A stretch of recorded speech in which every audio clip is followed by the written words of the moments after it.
Don't ever touch anything. And if you do, let me know.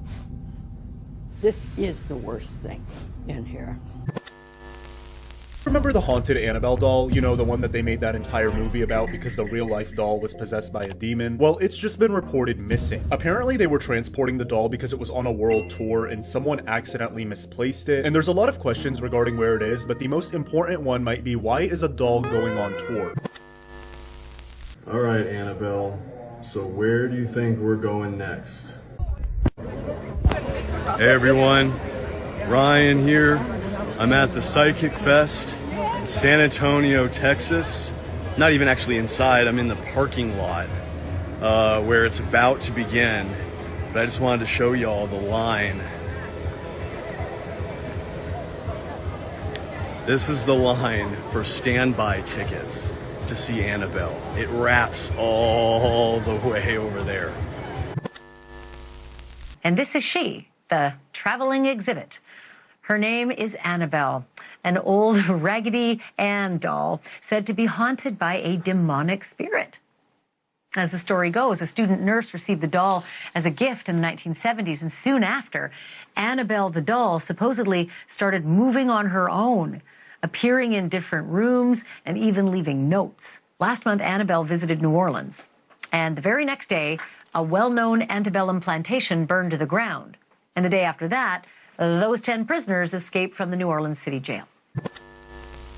Paranormal investigator has died after touring the infamous Annabelle doll. USA Today reporting authorities were called to Dan Rivera's Pennsylvania hotel on July 13th, where he was receiving CPR treatment. One day after the 54-year-old was overseeing a tour with the Raggedy Ann doll, a well-known relic among the paranormal community and fans of the Conjuring film franchise. The horror series inspired by the work of Lorraine and Ed Warren, with the late supernatural investigators once claiming the Annabelle doll was demonically possessed.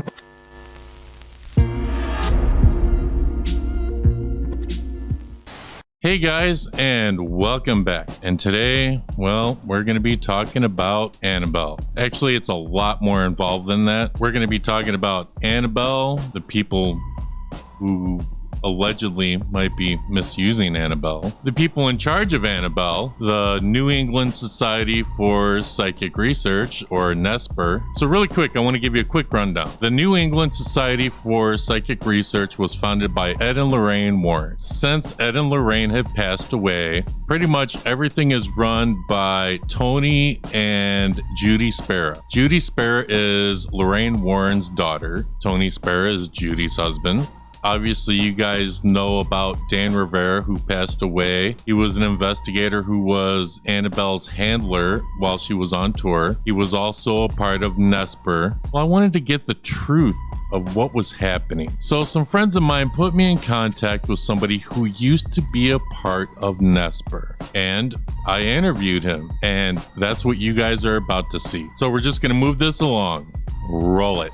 Why don't we start off by telling everybody who you are? My name is Eric Vitale, and I'm 44 years old, live in North Carolina. I got involved with the paranormal a little over a decade ago. I did a lot of residential cases as well as local haunts. In late 2019, I got involved with NESPR. I worked with them for about 3 years. For a little while, I was under contract with the Travel Channel, filmed a TV show called Ghost Loop, traveled America, did some documentary films. At the moment, I'm not as involved as I used to be, but I'm still very much interested and intrigued by the paranormal. How exactly did you get involved with NESPR? How did that process start?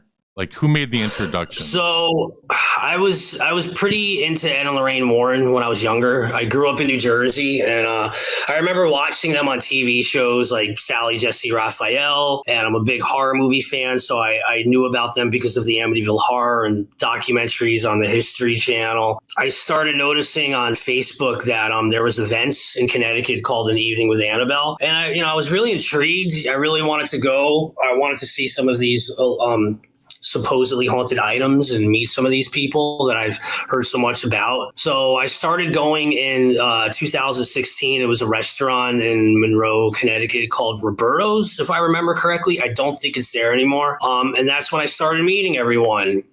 Tony Spera, Dan Rivera, Jim Pentanito, all these people that are involved with NESPR, and some of which worked with Ed and Lorraine in the past. And that kind of snowballed. And as the years went on, I would keep going to these events. And then in 2019, when I started Travel in America, filming the Ghost Loop show for Travel Channel, I had reached out to Tony and I said, look, I'm going to move to Connecticut.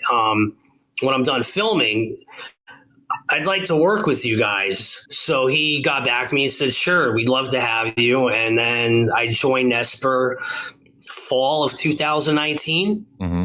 And I was with them for 3 years until the summer of 2022, when I was let go to a conflict of interest. Which we will get into. We will eventually get into. So who owns NESPR? Tony Spera and Judy Spera. And Judy Spera is Ed and Lorraine Warren's daughter. Okay, good. This is for all the people that don't know. When you first started NESPR, you started working with them.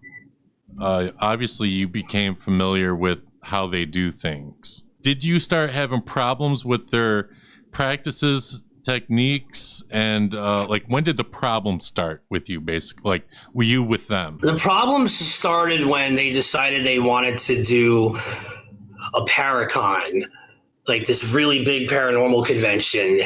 And one of the earliest memories I have where like I knew I kind of like overstepped a boundary was Tony came up with I don't know if it was Tony or Dan, but they came up with the idea of we're going to do a live stream, and it's going to be us in the museum, and we're basically going to be investigating all the items. And I was like, are you sure that's a good idea? Do you think Ed would approve of this? You know, Tony looked at me and he like burnt a hole through me with his eyes, and he's like, it's fine. And that was like the earliest memory I have of like, okay, these guys, you know, they've got a hidden agenda. So that was the beginning of it. Just so everybody else understands, they wanted to do this convention, and they wanted to bring these, what they call cursed items, to this convention for people to see, is what they were wanting to do. And when you asked if Ed Warren would be okay with it, he just gave you a really serious look and just said, don't worry about it. Yeah, he said, well, he said, don't worry about it. It's fine. That was his response to me saying, why are we going to investigate the occult museum and live stream it? What's the point of this? When in the back of my head, I knew like these guys just want to put on a show and make some money. And Tony said to me, don't worry about it. It's fine. Like, okay. So whatever you say. My understanding is that, when was it? Was it 1974 when the Annabelle case first came out? It was something like that. It was in the 70s. Somewhere around there. It was right around the 70s. Yeah, it was in the 70s. Ed and Lorraine Warren took this case, and they found that the Annabelle doll had, it was possessed by a demon.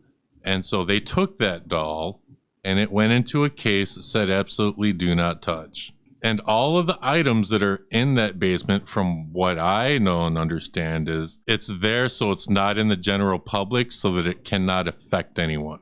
Yeah, for lack of a better term. I mean, theoretically, right?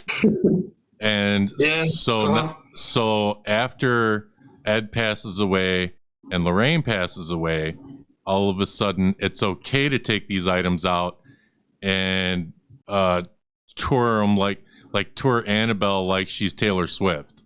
Money talks. Apparently. So let's talk about the procedure. So there's procedures that they said that they're in place if they're gonna touch something, or if there's specifically, we're going to focus on Annabelle. There are other cursed items, and I'm sure there's procedures for those, but let's talk about the procedures. There isn't. Oh. There isn't, and that's something I want to talk about too. Okay, so the only procedure is for Annabelle, is what you're saying? Yes, because Annabelle is the cash cow. Okay. So, have you ever seen a live stream or video of any other objects being moved? No, but what's interesting? Annabelle? But what's interesting is that if there's a procedure for moving Annabelles for protection to make sure that nothing happens. And if there are other cursed items, you would think that there would be procedures for them as well. So you're saying that you never experienced any procedures for any other items? I literally manhandled the satanic idol through the lobby of the hotel in Waterbury, Connecticut. So pretty much. You know, like there's a procedure that's done for Annabelle because it's part of the show, right? It's part of the show. NESPR is a traveling circus. Okay, so tell me what the procedure is supposed to be for Annabelle, if you remember from whatever you remember. Okay, but prior to me joining, when I used to go to the Roberto events, I used to see if they had to like readjust Annabelle, Dan would use like a grabber stick to like move it in the case, but everything else was just being touched. All the other items were just being touched. Right. So when I was with NESPR, they moved Annabelle one night and we live streamed it. And I swear to you, I felt like I was like in a horror film. It was very much set up like a horror film. It was myself, other investigators. There was a YouTube team there. Everyone's filming. Tony said some prayers. He said the Our Father, and he told everyone that Dan was blessed that morning, which was not true because I was with Dan all day that day. And then Dan put his welding gloves on. Opens the case. Just regular run-of-the-mill welding gloves, nothing special about it. Yeah, that's it. They're welding gloves that has sacramentals, like hot glued on them, and apparently he doused his hands in holy water, which I didn't see him do that either. So he puts these welding gloves on, and they open the case that has the sign on it that says positively do not open, and they took Annabelle out, and they put her in the other case, and that was that. So and they said some more prayers because, you know, you got to put on a show. Speaking of shows, Father Rob performing a blessing and binding ritual to protect us from the demonic attachments. Our help is in the name of the Lord who made heaven and earth. Lord, hear our prayer, let our cry come unto thee. I call upon the most precious blood of Jesus to cover every inch, every nook and cranny of this place. And in your name, Lord, I bind all of the outcasts in this museum so that none may touch, attack, or go home with any of the people today. In your holy name, we ask your divine Holy Spirit to shed its light upon us. In the name of the Holy Virgin and Saint Joseph, the terror of demons, we pray this in the name of Christ.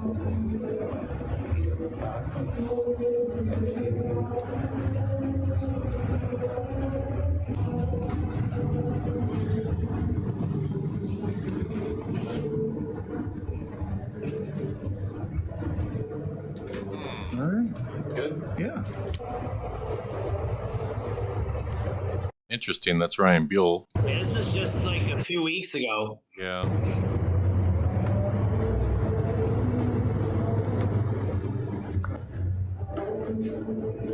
So I'm assuming that was holy salt he was putting down. Yeah, most likely.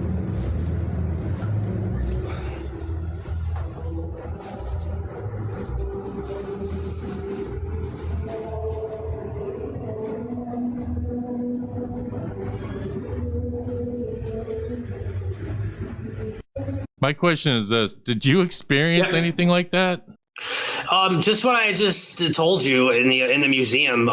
When we would move all that stuff again, I was only with them for a few years, so I only did the first Paracon. Mm-hmm. I remember there definitely wasn't a priest with us at all. I think wade through some holy water around on the van, if I remember correctly. I think I probably did too. I used to always keep holy water on me when I was with them. But yeah, there was no priest at all. I never saw a priest step foot in that museum. And I don't want to say any names, but there are videos out there of people that look like priests doing blessings there, and they're not real priests. They're literally just wearing a costume. So you're saying they're not they call it ordained priest? Yeah, it's just like, you know, people want to say they're a priest because they took like a course online and then they buy the get up and like they're a priest. It's like, I don't know. Before Lorraine passed away, to your knowledge, do you know of any time that Lorraine took Annabelle out before, like kind of like they're doing now with these tours? Not on tour. What they would do is they would bring Annabelle out literally like a mile down the road from the house where the occult museum is. I hate calling it an occult museum because it's literally just a dirty basement with all these items in it. And they would bring it to the restaurant, Roberto's, like right down the road, and they would charge people like a ridiculous amount of money for like literally the cheapest dinner you could have, spaghetti and meatballs. And they would bring Annabelle there.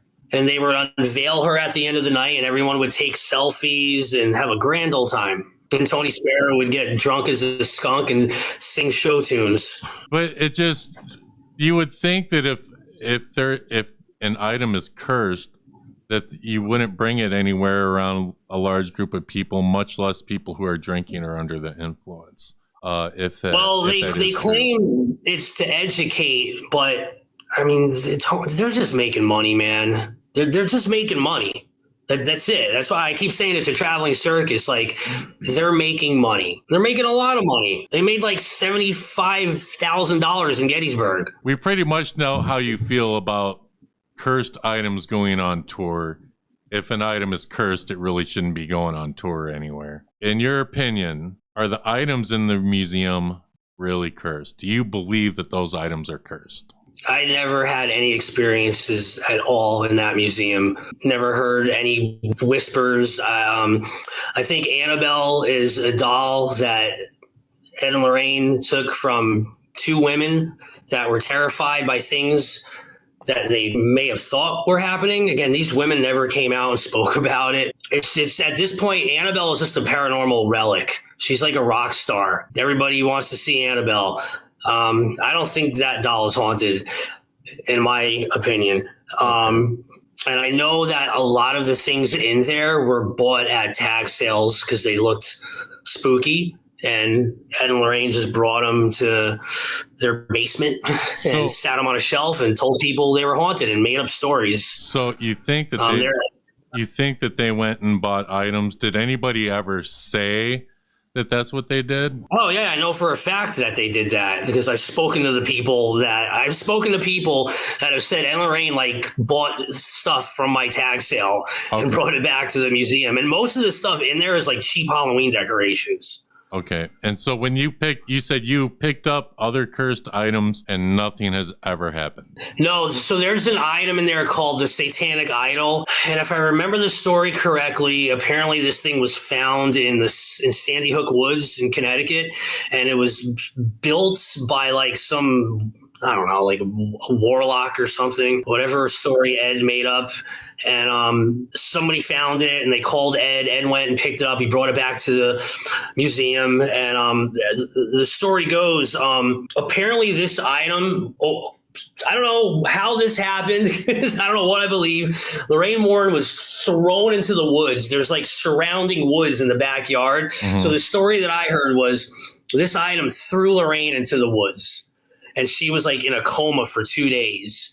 Mm-hmm. I think Ed backhanded her. And this is the story that he told everyone. Because I also have heard that Ed has literally knocked out Lorraine on numerous occasions. So you're saying that that's just a theory. There's no proof of, we can't prove it. But it's just like a lot of their stuff. Yeah. It's all based on their claims. No one was fact checking Ed and Lorraine Warren. Right. There's no Google back then. So that means that you don't believe that the legends of Annabelle are true at all. That the original possession of the doll with the nurse, and then people that have come up to Annabelle and mocked it were later hurt or killed, like the motorcycle accident. That never happened.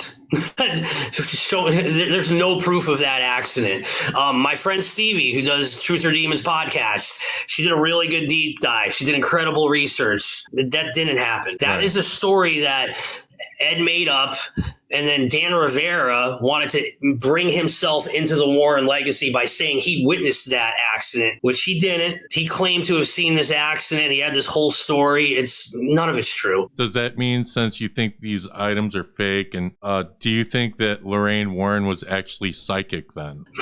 You know, I can't really answer that. I met Lorraine two or three times. She was pretty cashed out by the time I met her. It was the early stages of dementia. Yeah. Though I have heard from people that worked with her that she was legit. Okay. I've heard from a couple of people that she was legit. Let's talk about the absolutely do not touch Annabelle. So they say do not touch Annabelle at all. You only witnessed Dan touching Annabelle with like grip hands, like you never saw anyone, or with the oven mitts. You've never seen anyone just reach in and grab. Everyone's been calling them oven mitts lately. Yeah, no, they're welding gloves. And besides that, he would use like a grippy stick thing. But you never saw anyone pick up Annabelle and just hold it, walk around, whatever, woohoo. No, but something that I found out recently, which is really incredible. There's a picture of Lorraine Warren holding Annabelle. I don't know if you've seen that picture. Well, I found out through Stevie's incredible research. She spoke to a woman that interviewed Ed and Lorraine Warren, a journalist back then. That was not the real Annabelle doll that Lorraine was holding. It was a decoy. So there's your proof right there that there's more than one Annabelle doll. You're saying it was a news article, correct? Yeah, and there's a picture of Lorraine Warren out there right now. It's been on the internet forever, of her holding Annabelle in the backyard close to the Occult Museum. And Lorraine Warren told the journalist that was not the real Annabelle doll. So that tells you right there, like, there's more than one. So you are talking about this. Yeah. I saw somewhere that somebody said, or somebody asked Lorraine if that's the real doll, and she said no, and that she has other dolls to take out for show like this. Yeah, absolutely. Yeah. Okay. I find it a little misleading, especially since this was in the news article back in the day, 1974, that, hey, this doll did this. And it raises the question or theory. She said there's more than one doll. So the cursed one that nobody touches. And here's the other one that we're going to show you for teaching or whatever, for pictures or photo ops. Well, how do we know that they're not doing that for these conventions? That's the thing. What they're doing right now, Tony Spera, incredibly misleading, because for all we know, the real Annabelle doll is locked away somewhere, and they're carting around a different one. Yeah. And charging people a lot of money. Yeah, it would be misleading because people would be paying money to take a picture with the real Annabelle, and they're being told, hey, here's Annabelle. And I agree. It would be misleading if they had a extra one, and it's not advertised as, hey, this is a replica or something. They're saying, here's Annabelle. So because that's the thing too. I mean, I've heard that Tony sold the real one. So they very well could be carting around not the real doll, and somewhere somebody's got the real thing locked away. So when I hear that, I'm like, who wants to buy a doll that has a demon attached to it? And number two, what do they want to do with it? And what happened after they bought it? Somebody that likes to collect that stuff. Somebody like Zack Bagans, perhaps. Which is our next topic. You obviously saw Annabelle on an episode of Ghost Adventures. And on that episode of Ghost Adventures, you see Mr. Zack touching Annabelle when he's instructed not to touch Annabelle. What do you think about that? What do you think about him not listening to what he was told to do? Well, I knew that wasn't going to end well because you get two overinflated egos, you know, Tony Spera and Zach Bagans. So it's like, you know, Zach, man, he's such a narcissist. He just wanted to be able to say, I touched Annabelle. That's all there is to that. He just wanted to touch it. Oh, the doll made me touch it. I want to touch her. I want to touch her. And well, you touched it. Congratulations. If you read it, that time Zach touched Annabelle, Tony Spera interview. About being disrespectful to the doll. Someone, my opinion, was disrespectful and touched it. How do you feel about that, and what do you do when they do that? I don't know who you're talking about, but the name is probably Zach Bagans, right? Yes. I mean, I'm not going to trash Zach too much, because probably in this audience is somebody who loves Zach and could complain to him. Not that I care, because I was disregard him. But he is a rude son of a gun, I can tell you that. Because I personally, as you know, met him. I'll tell you a quick story. I here's what happened exactly. Just, I'm perfectly honest about it. What he is saying here is that he's not going to trash Zach. And you would think that he would say, oh, no, we scolded him for that. We had to do this and that because he touched the doll, so we had to do a blessing. You would think that there would be something that he would say to counter the fact that do not touch this doll. Yeah, we saw Zach touch that doll live on television. There's no repercussions. There's no, they don't talk about any safety precautions that were taken after. Exactly. Yeah, he just left like a baby. Threw it in his briefcase and flew home first class. 2 first-class tickets. One for him and one for Annabelle. Plus a fat paycheck. So I think if I remember correctly, Tony told me he was paid $5,000 to do that. For Ghost Adventures, for Annabelle to be on Ghost Adventures? Yeah, I think he bluffed him and, they did it and he's like, oh. So, yeah, I think he made $5,000 and 2 first-class tickets. And, and again, it's like, this thing is so evil, but let's bring it on a plane. And we're going to get to Tony in a little bit, but we're still on Zach for a minute here. So there are rumors that Zach has influence on paranormal shows on the Travel Channel, and allegedly he's had a lot of shows canceled. Do you think there's some truth to that, and why would he do that? Because he wants to be number one. He was like the first on Travel Channel, right? He's been going longer than anyone. I remember hearing some rumbling. I thought Ghost Loop was going to have at least 2 seasons, and we had 1 season. And the only things I could tell you about Zach, we had a production assistant on the last week of filming who worked with Ghost Adventures. She had nothing but bad things to say about Zach. Like he's a total diva. He had Dakota's show canceled, right? What were they called? I'm not really up to date with all the paranormal shows. I really don't watch any of it anymore. Destination Fear? Yeah, Destination Fear. That show and there's speculation that he had something to do with that. I will say this. Back when the demon house in Gary was all over the place, I contacted the priest that did the exorcisms in that house. And I asked him, and at the time, this was years ago, I said, I have a blog talk radio show. I'd love to interview you. And he said yes. And as we got closer to the interview date, he messaged me back and said, I don't think I can do the interview. I'm like, well, okay, but can I ask why? I said, well, Zach told me not to. I said, well, wait. I'm like, Zach, why did Zach tell you not to do the interview? He said, well, because I signed this NDA and I can't talk about the documentary that he was filming on the Demon House. And I'm like, well, I'm not going to ask you about his documentary. I could care less about what he's doing. I'm just asking you what your experience was in that house. And so it went back and forth a little bit. And then I asked the priest, his name's Father Mike, and I said, hey, do you want to do the interview? And he's like, yeah. Like, well, I'm not going to ask you about Zach. So let's just, if you want, we can do the interview. Just tell him that we're not going to talk about him or ask about him. And there were some, let's just say, not nice exchanges. And but Father Mike did the interview, and you know, everything was fine, but there was a little bit of, no, don't do this. No, I don't want anyone to, you know, it just felt weird to me, because you would think that since he is doing his documentary, you would think that you want the story of that demon house to come out even more. So more people covering it would be a good thing.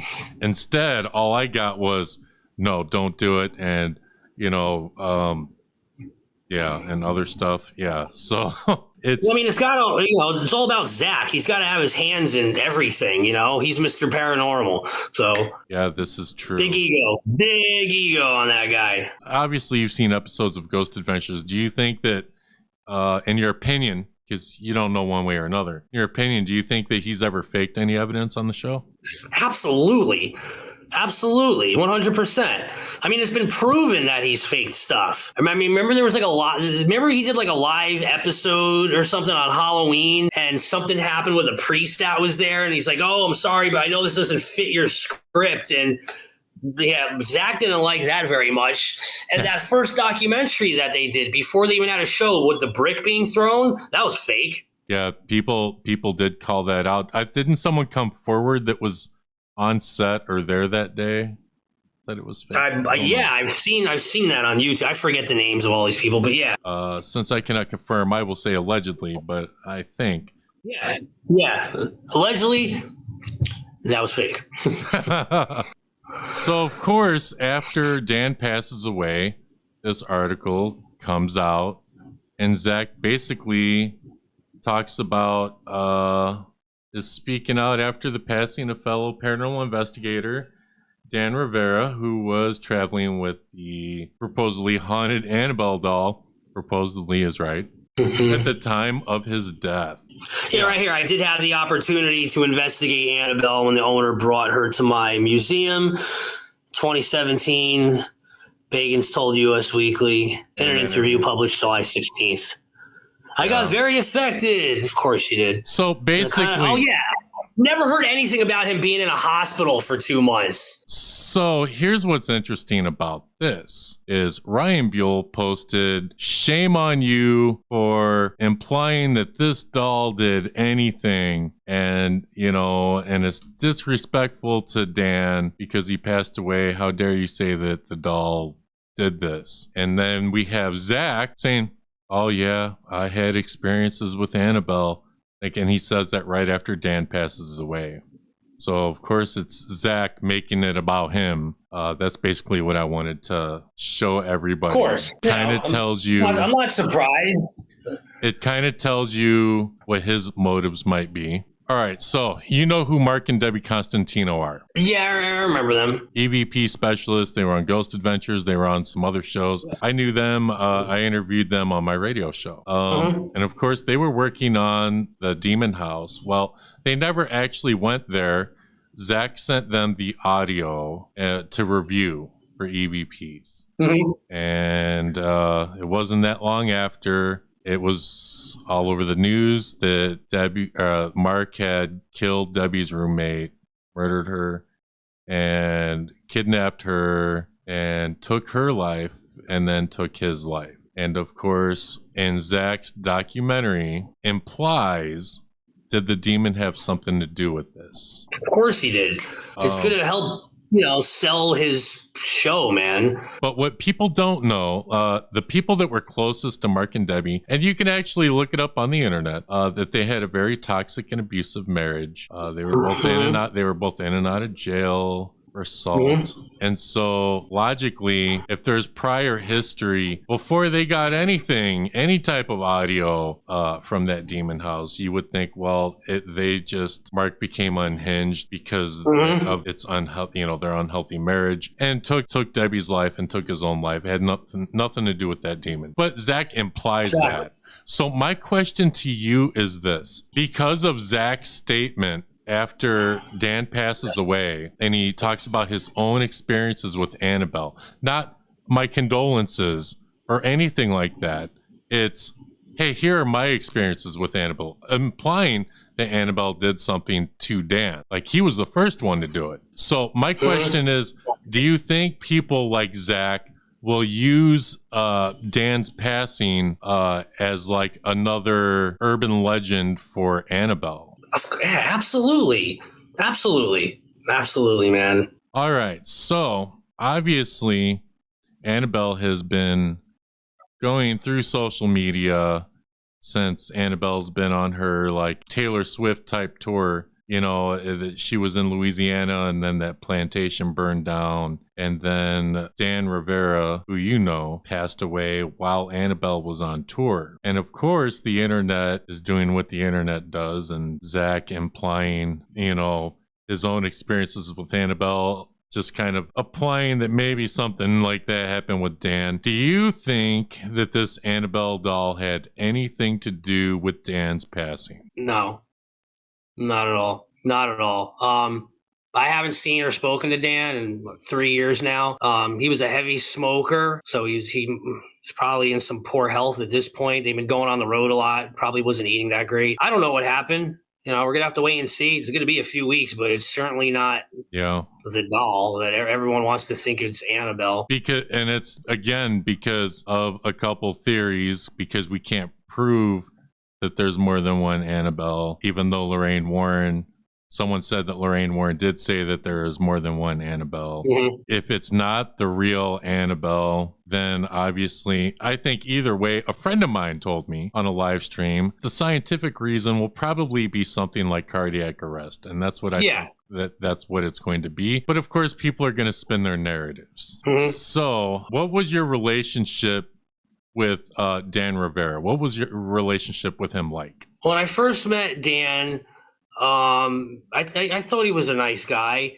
We started going on cases together. Him and I investigated very differently. I was very much into the equipment side of things, and he was very much into just like, we'd go on residential cases and like I'd bring like $1,000 worth of equipment, and he would just want to sit there and talk with the family for a few hours and be like, okay, problem solved. We fixed it. And I'm like, really? Really, Dan? You made me bring all this equipment for nothing? So then like once it was very obvious he was jealous because he always wanted to be famous. And when I joined NESPR, I was the TV show Ghost Loop was on Travel Channel when I joined NESPR. Also, when I was with NESPR, I started filming a documentary called Haunted Connecticut, and I started I posted a lot of stuff on social media, like pictures of me at the museum. I would go there very often, so I was posting pictures and videos of when we're there and we're on cases and whatnot. And Dan got really jealous. He basically said to me, you shouldn't be using NESPR to up yourself. And I'm like, well, what do you mean? Like, I kind of already had a name for myself. I had the TV show. It may have not lasted very long, but how many people could say they had a paranormal TV show on Travel Channel? He started getting super jealous of me. And then I filmed him moving the Annabelle doll one night, what we talked about previously. And it went viral on TikTok, like millions and millions of views. And I was reached out to by quite a few news stations. They came to my house and they interviewed me, and I was on the news. I was in the paper. Dan got super jealous. And I know he said to Tony, we got to get rid of this guy, because there was no room for anyone else to stand in the spotlight, but Tony and Dan. So yeah, towards the end, it was very obvious he was jealous of me. He wanted to be famous, and God forgive me for saying this, but like, he's famous now because people are going to make him a part of that legend. So he's part of it now. But here's you're not going to be able to bring up Annabelle without bringing up Dan Rivera now. So here's my question: is he said that you shouldn't be using NESPR or Annabelle to up your game, but literally we see Ryan Buell posting about Annabelle and going on tour, and Dan was signing off on it. Yeah, well, fuck him. Seriously. They're all making money together, man. He was doing How does anybody take Ryan Buell seriously? Well, we're going to get into Ryan, believe me, but it's interesting. Well, they're all in cahoots together, so it's like, it's okay. It's okay.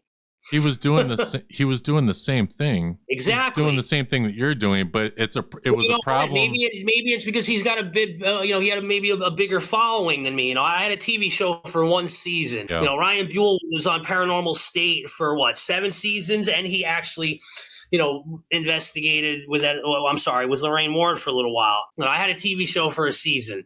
So, and again, it just goes to show you, like, it's just all about making money and, how many people they could get to follow them now. Because, I mean, look at it. It's like all of a sudden they're bringing all these dumbass YouTubers into the museum. You know what I mean? They're bringing all these YouTubers in the museum. And I was there when they would start bringing these YouTubers in, and they would tell them, look, we're going to let you come in here for free and you're going to make your video, but you've got to sell us tickets. You've got to tell your audience to buy tickets and come to our Paracon. That's how it worked. And they would never let anyone come to the museum unless they had a massive following, because then it made them look good. And they've been doing this for the past few years. It's just they're selling out. They're just selling out. It's a joke. So and I'm just so embarrassed to have been a part of the organization. I really am. So my question is, do you think that Dan believed in the paranormal? Yeah, he was involved with the paranormal prior to getting involved with Tony. I mean, he weaseled his way in to NESPR, from what I heard. He used to brag to me all the time about it, how he, weaseled his way in. And did he believe that Annabelle was real, in your opinion? Did you ever hear him say anything? Yeah. I don't even know how to answer that, to be honest with you. I mean, I think he did. Okay. Yeah. Okay. No, I'm not. Listen, if you never heard him say anything in regards to Annabelle being real or not, then that's your answer. I don't ever recall. I will tell you this. He was afraid to go to the museum alone. I've been left in there alone a few times.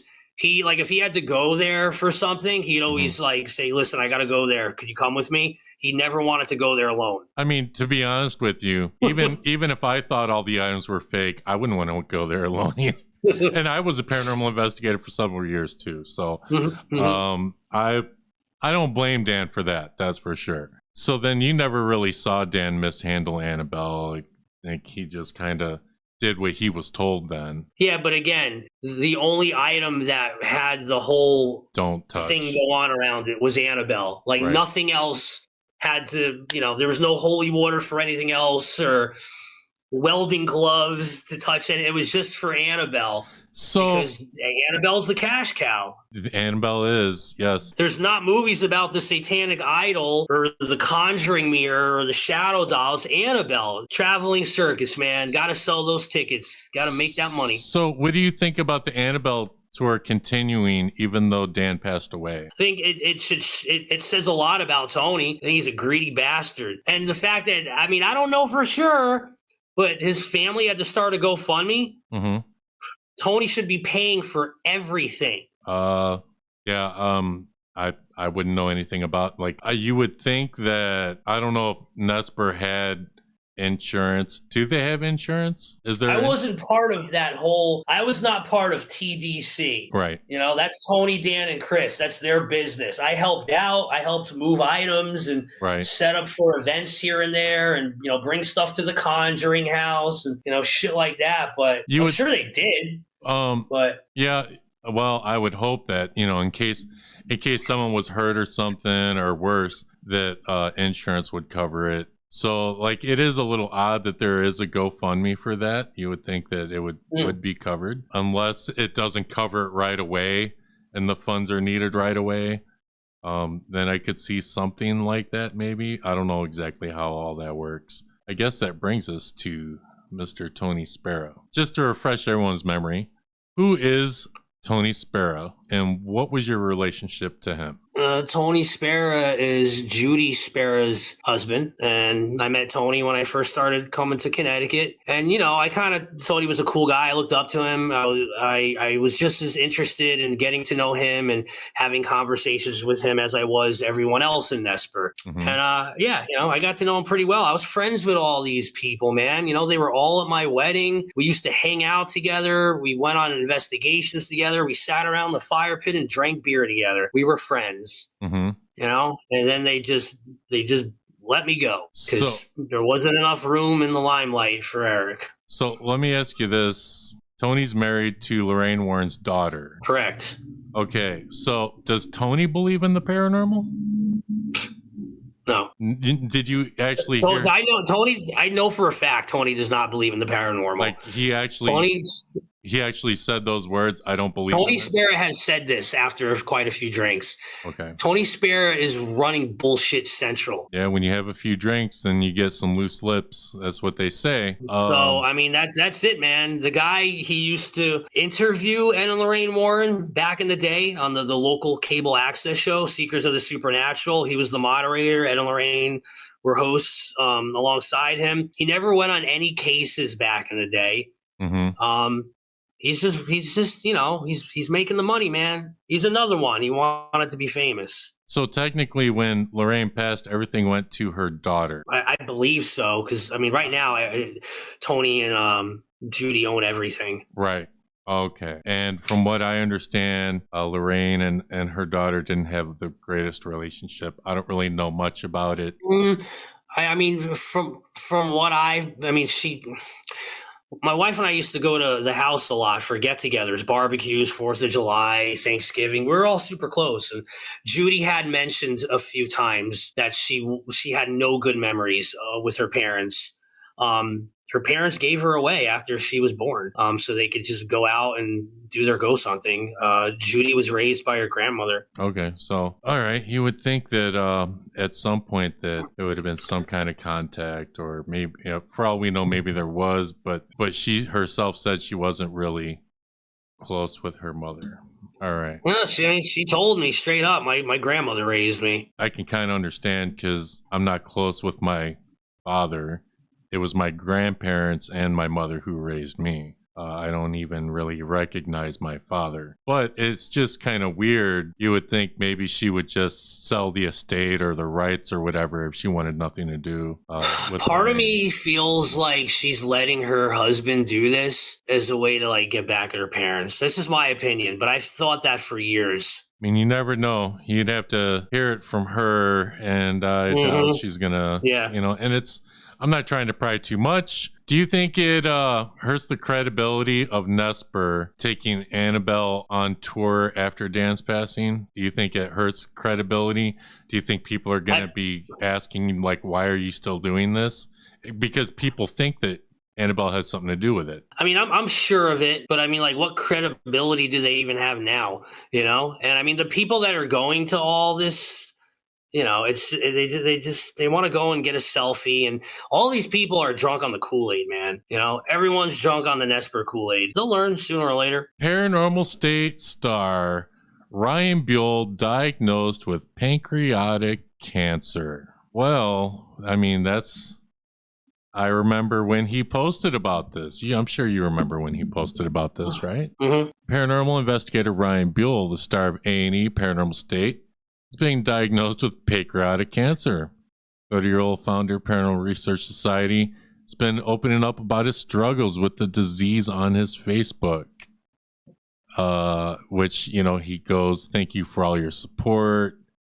Let's see. Yeah, and there's more about him. Oh, he was hospitalized. So I just find it interesting. You know, Ryan was arrested for, it was basically a rental car that he didn't return, I believe. You know, that was right around the time when he was talking about having pancreatic cancer.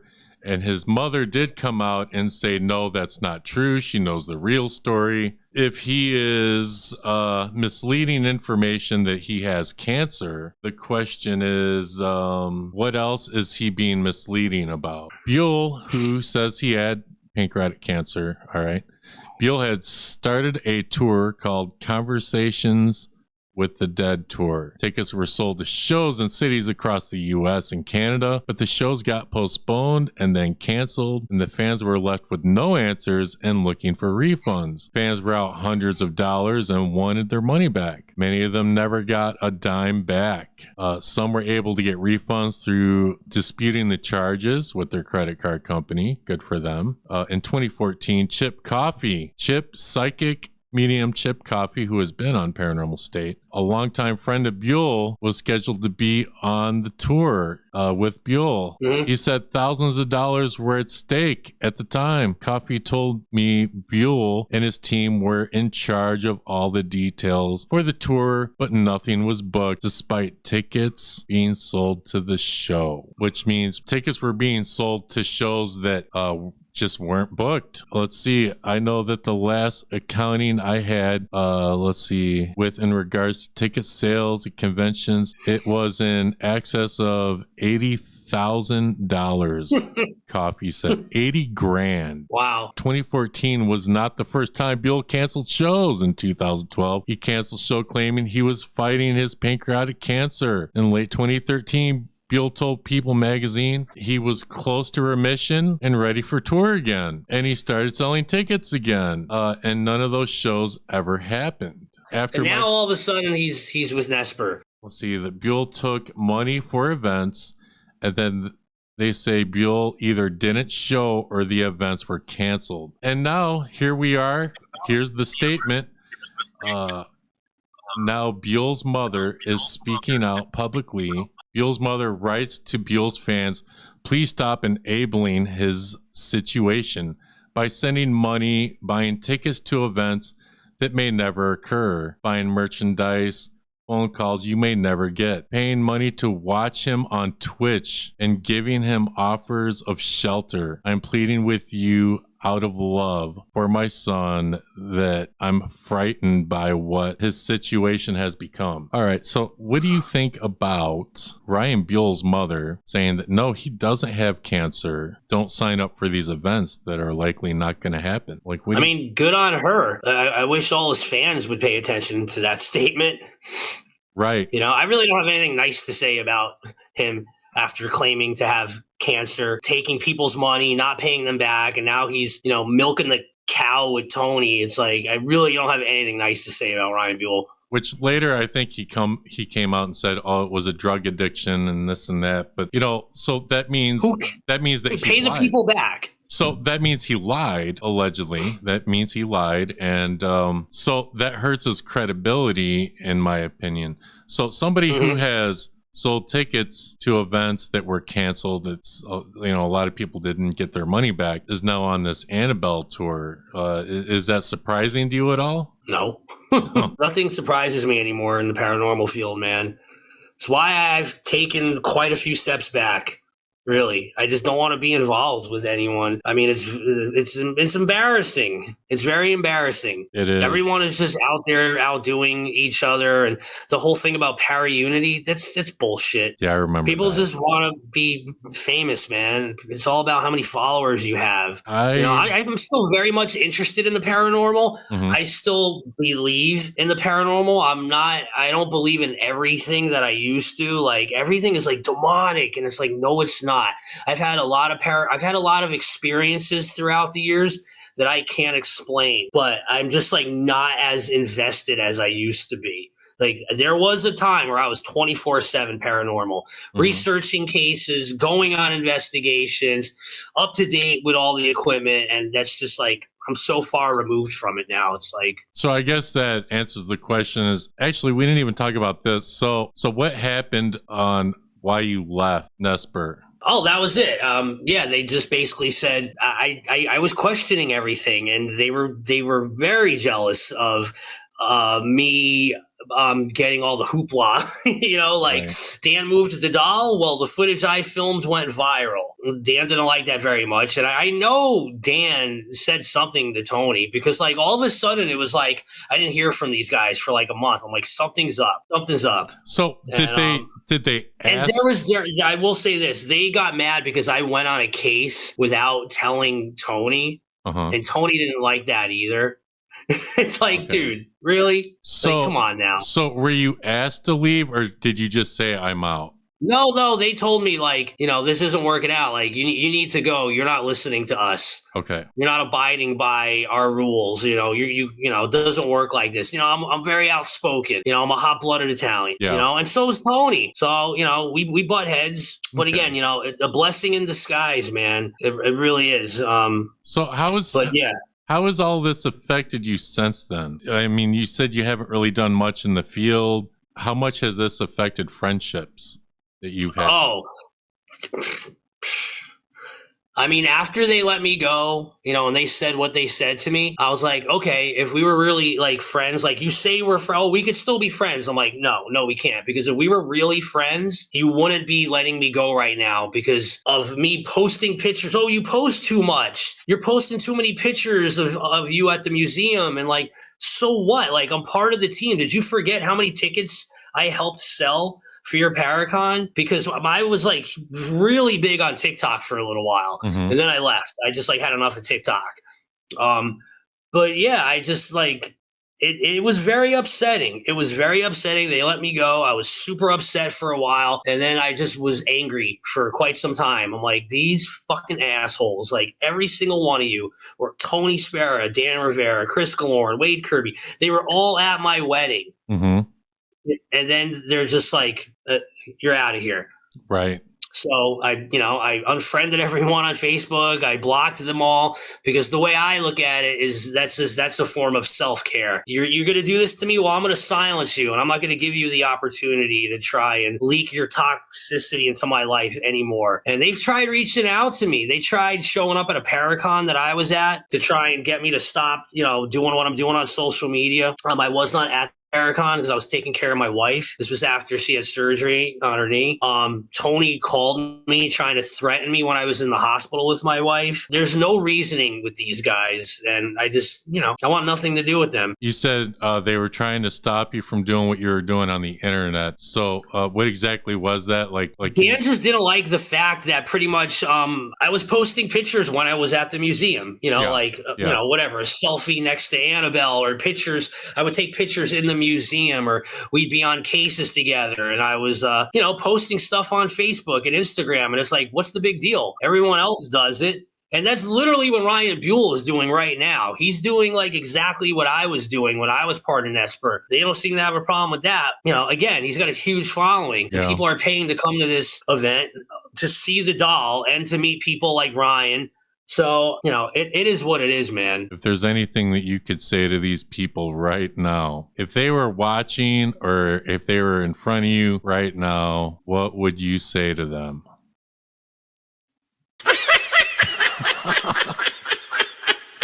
Like, I gotta ask that. Yep. So basically, you want nothing to do with them, as you previously stated. Can't say I blame you. However, you did an interview before on another YouTube channel. And the name of that channel is Truth or Demons Podcast with Stevie. And you spoke about a lot of this on that podcast, yes? Oh, yeah. And that was kind of the beginning of, this shit kind of hit the fan because immediately after that, they reached out to Stevie and they tried manipulating her. They were trying to bribe her. They were like, oh, come on down to the museum. We'll let you in for free. We'll give you a free room at the hotel at our next Paracon. They wanted her to interview Dan to get Dan's side of the story because Dan was like, there's two sides to every story. And I'm very upset at what Eric has said about me because he keeps trying to sell that motorcycle accident, which never happened, right. So Stevie's too smart for that. So yeah, she didn't fall for their bullshit. But that was the beginning. And then she interviewed somebody else. And it just kept going on and on and on. And then they started their own podcast, the Seekers of the Supernatural podcast, which is a complete shit show. I feel like they did that just to like go get back at Stevie. Right. But they also sent a cease and desist. I heard something about a cease and desist. Oh yeah. Yeah. Quite a few. 6 different cease and desist orders. Yeah, good luck with that, Tony. To Truth or Demons Podcast. You would think like maybe after the second one that, I don't know, the interview is still up. Been up for a couple years. I think that was 2023, if I remember correctly. So here's what I am going to say. I'm obviously I'm asking for your side of the story and sure. What you saw and what you heard. And so if anyone from NESPR wants to come on and tell their side of the story, all they need to do is reach out to me and I'll interview them just like I interviewed you. I'll give anybody a shot. I'll listen to what anyone has to say. I mean, nothing's really, all we're doing is reading articles and going off of what you were told. You know, do you have anything that you want to add? Any other experiences? Anything else that you want to say? Not really. I think we hit everything we wanted to talk about. I investigated for several years, and so did you. So I got to ask some of the paranormal questions. Yeah, sure.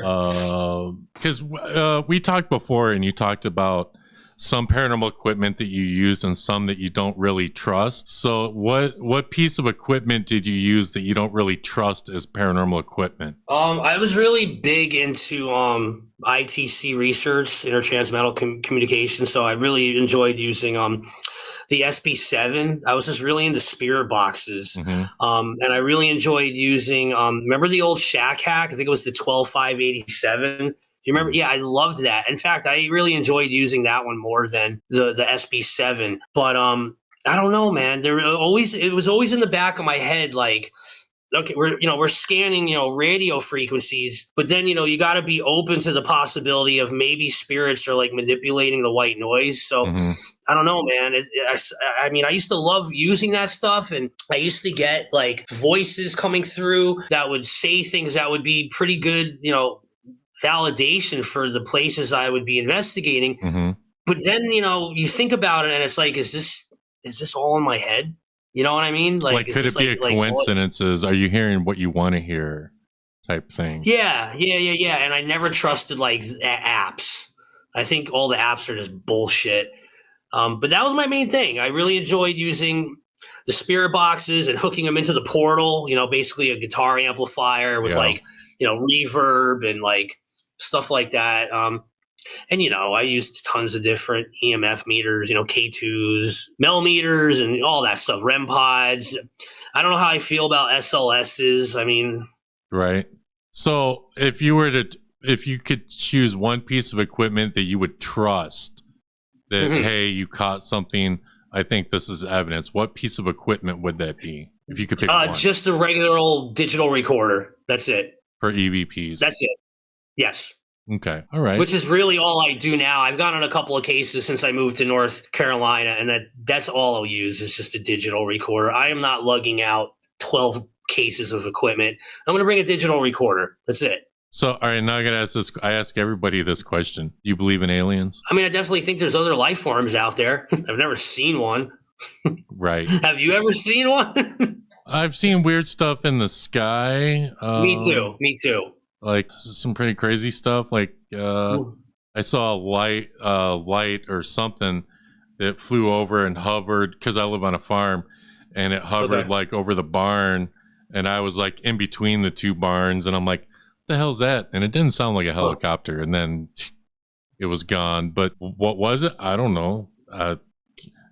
Alien from another planet? I wouldn't say that. It's just unidentified flying object. That's what a UFO is. So, like, who knows what it was? Yeah, you just made me think of something like real quick. This will be like this is a story. It actually involves Dan Rivera.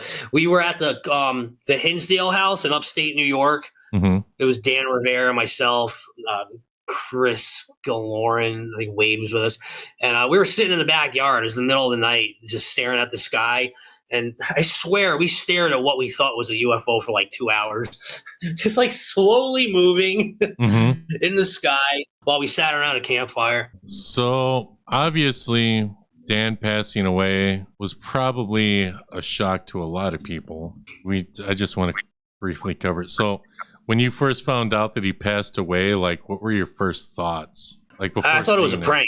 To be honest with you, all of a sudden, somebody messaged me on Facebook Messenger, and I thought it was a prank, and I instantly started calling people and found out very quickly that it really happened. I was like, holy shit. And then just like, well, how did it happen? So, yeah, It was, that's unfortunate for his wife and kids. Yeah, I mean, Yeah. It doesn't change the way I feel about the guy, but I mean that's it's unfortunate for his family. Yeah, and that's something that I will say is whether you like someone or not, whether you consider someone your enemy or not, I never wish death upon anyone, and my condolences to Dan's family and friends. I'll probably put out a video on my thoughts on everything. It'll be separate from this video, and I'm going to try and be as respectful as I can. Obviously, when it comes to Dan, it's all fresh for everybody, I'm sure. But I still got to give my thoughts, because while other people are making posts, how dare you say Annabelle had something to do with this? Dude, he was on tour with a cursed doll. And you think people aren't going to suggest that? Of course. Whether you think it's appropriate or not, that's what they're going to hypothesize. Well, did the doll have anything to do with it? I understand the anger. I think it's going to come back cardiac arrest. That's going to be the official thing. That's what I think. That's what my friend thinks. But I will be doing a video giving my thoughts. And then at some point, I will do a live stream and cover this. At which point, during the live stream, you will be able to click the link and come up and give your opinions on everything.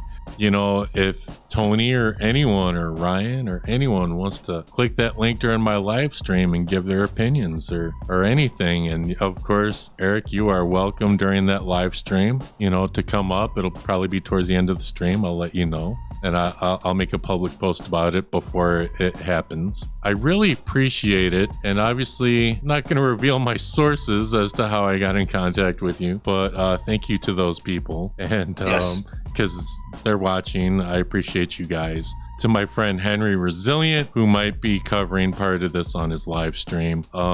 Shout out to Henry. Join the Resilient Army. I'll put a link to my second video when it comes out and a link to the live stream. And we'll see you guys next time.